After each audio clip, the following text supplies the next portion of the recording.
I want to show you a very clear and compelling example of a very common response among many believers who often defend their God or their revered sages even more passionately than God himself defends them. Someone wrote to me in response after I say in my videos and quote Professor Jacobson, who is a professor of Talmud, that he said, "I haven't found even a single word of philosophy." And then I also quote Maimonides from the Treatise on Resurrection, who says that all the Talmudic rabbis who did not study philosophy are fools and worse than animals. I also quote Ibn Ezra, who explains that the interpretation of the sages, or the madness of the sages regarding the scriptures, he called them lacking understanding. He called them lacking understanding regarding the verse about the flood over the whole earth, over the whole universe. While the sages say there was no flood in the land of Israel, Ibn Ezra comes and says about them that they are lacking understanding. Now take a look at a response to these things I'm saying in the video. Professor Jacobson says there is no philosophy in the Talmud, or that he doesn't understand the Talmud and only researches it, as if researching the Talmud is, I don't know how they think, the believers, they don't. It's as if they're just babbling words and not thinking about what they're saying. So I don't know what he thinks, what it means to research the Talmud. If you research the Talmud properly, then you understand the Talmud. But I don't know, the believers have this thing that if someone researches the Talmud, he doesn't understand the Talmud. Or that he doesn't understand philosophy. How wonderful. Suddenly Professor Yaakov doesn't understand philosophy. So first of all, obviously anyone with common sense understands that this is just defensive nonsense to protect the faith. And it's strange that he ignores the Rambam. The Rambam comes and says that those who know all the Talmud actually just know the laws. The laws of the Sukkah, the height of the Sukkah, the laws of the Lulav, what happens with the Etrog, and what happens on Shabbat. Is it permitted to carry? Is it forbidden to carry? And those who know the laws, says the Rambam, the rabbis who know the give and take of the Talmud but haven't studied philosophy, he calls them fools. In other words, a person who studies Talmud remains a fool. So there is no philosophy in the Talmud. And this is what they ignore, because with the Rambam, he can't say about the Rambam what he says. I don't know what he says about Professor Jacobson when he claims he doesn't understand the Talmud and that he only researches it, but at least this nonsense he can't say about the Rambam. But of course they ignore it.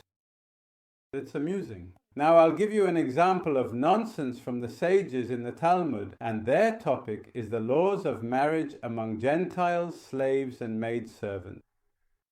They come and discuss laws establishing rules for slaves and maidservants and also for Gentiles.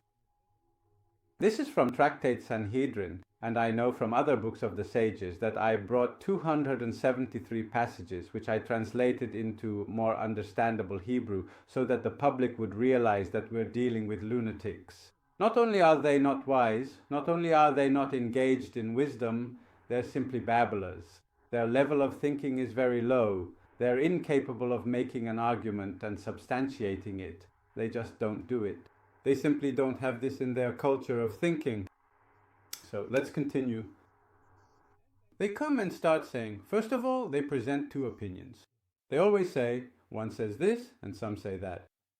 So this is what they say.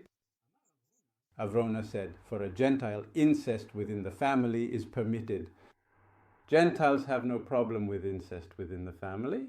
A father can marry his daughter, he can marry the mother. This is how Rav Avrona explains it. But then someone else says there's a different version in the name of Rav Avrona, that it's nonsense.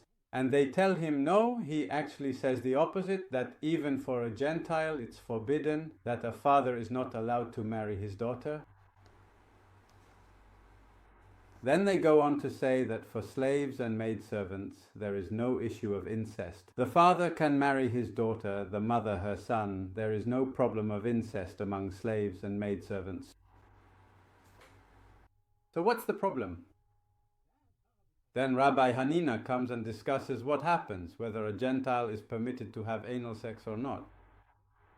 And then Rabbi Hanina claims that a Gentile is forbidden from having anal sex with his wife. How do I know this, says Rabbi Hanina? Now pay attention to how they derive things. It is written in the verse Genesis chapter 2, verse 24, and he shall cleave to his wife, and they shall become one flesh. Now what does it mean? And he shall cleave to his wife, and they shall become one flesh. When a normal person reads this, what does he understand? He understands that a man meets a woman, falls in love, and lives with her. And they live as one flesh, as one person. That's the meaning of the verse. But Rabbi Hanina interprets it as, and he shall cleave to his wife, meaning a sexual union. And then he learns from it, as it is written, and he shall cleave to his wife, and they shall become one flesh. That is what Rabbi Hanina is saying. Sex, which causes the couple to bond with each other, is permitted. Specifically, cleaving to his wife is permitted, but anal sex, because the woman is not so satisfied by anal sex, according to Rabbi Hanina, she does not bond with him, and therefore it is forbidden. In other words, according to Rabbi Hanina, the verse, and he shall cleave to his wife, refers to sex in which the woman enjoys and bonds with him. But since in anal sex she does not enjoy it, she also does not bond with him. Do you understand the nonsense in the sages' reasoning? What kind of biblical absurdity is this? And then, it's also funny, when they start discussing whether Gentiles are allowed to have anal sex or not, they bring up Rabbi Hanina again. Then Rav, one of the Amoraim, comes and says, "Wait, isn't this strange? This can't be. How can it be," says Rav, "that a Gentile would be forbidden anal sex? But for a Jew, it's permitted. Jews are allowed to have anal sex. So how can it be that something is forbidden to a Gentile but permitted to a Jew when it comes to sex?" And then he comes and learns something else from the verse, cleave to his wife. Pay attention to what he claims. He claims that if a Gentile commits adultery with a married woman, a Gentile woman, and has anal sex, not regular sex, he is exempt. It is not considered adultery.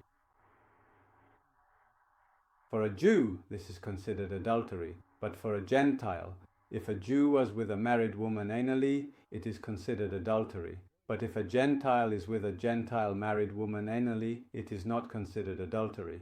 And he learns this from this verse, and cleave to his wife, and they shall become one flesh. Now, and cleave to his wife, but not with another man's wife. That's how he derives it from the verse.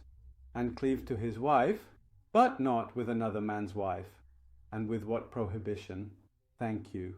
Not with another man's wife. This is because it leads to cleaving only in regular sex, where she enjoys the sex and bonds with him. But if this married woman does not enjoy it, like in anal sex, then if a Gentile has anal sex with a married Gentile woman, it is not considered intercourse. And that's what's written in Tractate Sanhedrin, page 58b. So I just want to show you that these things are like that, as if you don't know where they're getting all these things from. Why are they even dealing with this? What you dealing? Is a Gentile allowed anal?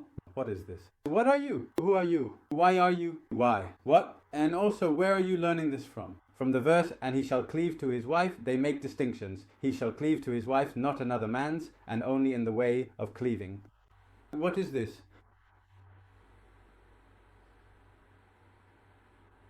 And they deal with the issue of sex as if it's a technical matter. Technical. And that's also why, because it's technical, they don't learn the essence. And simply put, any reasonable person understands that it's a connection of love, of appreciation, of trust.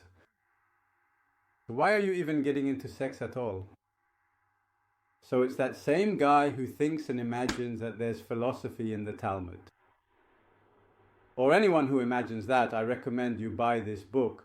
Study the Masecheh with its 73 topics, and you'll see not only is there no philosophy there, which is an obvious claim that everyone knows, but there's also nonsense and madness here that's simply incomprehensible, just incomprehensible.